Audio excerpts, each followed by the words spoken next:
শহরের কোলাহল থেকে দূরে এসেও আদৌ কি শান্তিতে দিনগুলো কাটাতে পারলাম? হ্যালো গাইস, আসসালামু আলাইকুম। সবাই কেমন আছেন? আলহামদুলিল্লাহ, আমি অনেক ভালো আছি। শহর থেকে যখনই দূরে আসি, দূরে বলতে হচ্ছে শ্বশুর বাড়িতেই আসা হয়, যেহেতু আমরা ঢাকা থাকি। তো দূরে আসলে তখন গ্রামের বাড়িতে আসলে দিনগুলো খুব ভালোই যায়। বিয়ের পর থেকে এই পর্যন্ত কোনো এক ঈদ বা কখনোই গ্রামে আসলে কখনোই আমার খারাপ লাগেনি, বাট এবারের ঈদটা আমার জন্য মোটেও ঈদ মনে হয়নি। তার কারণ হচ্ছে ঈদের দিন থেকে আমি খুবই সিক ছিলাম, খুবই অসুস্থ ছিলাম। আর অসুস্থ থাকাকালীন সময় সবচেয়ে বেশি মিস করেছি আমার আম্মুকে। প্রতিটা নিয়তি আমার মাকে ডেকেছি। প্রত্যেকটা সন্তানই মনে হয় তার সুখে দুঃখে সব কিছুতেই তার মাকেই সবার প্রথম মনে পড়ে। তো যাই হোক, এদিকে হচ্ছে আমি তো অসুস্থ ছিলাম, ঈদের আনন্দটাই মাটি হয়ে গেছে। তারপরে হচ্ছে এদিকে আমার ননাস, সে আমাদের জন্য পিঠা বানিয়েছিল। পিঠা বানানোর পর আমাকে ডেকেছিল, তো আমি তো খেয়েছি। এদিকে হচ্ছে আমার খালাতো দেবর, তাকেও দিয়েছি। সে খেয়ে তাকে একটু শক্ত শক্ত পিঠাটা দিয়েছিলাম দুষ্টুমি করে, সেও খেয়ে একটু আশ্চর্য হয়েছিল।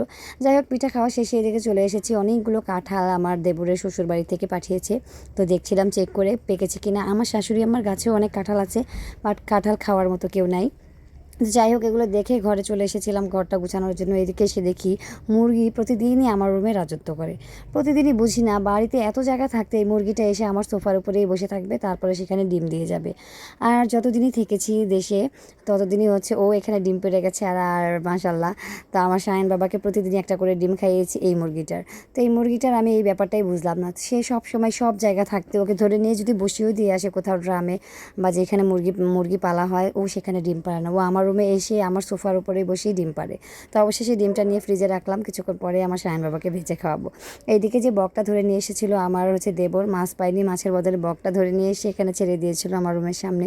বকটা অনেকক্ষণ হচ্ছে দুষ্টামি করছিল। দুষ্টামি করার পর একসময় হচ্ছে ওকে জবাই করা হয়, তারপরে রান্না করা হয়ে যায়। এইদিকে হচ্ছে আমরা বেড়াতে এসেছি আমার এক ননাসের বাসায়।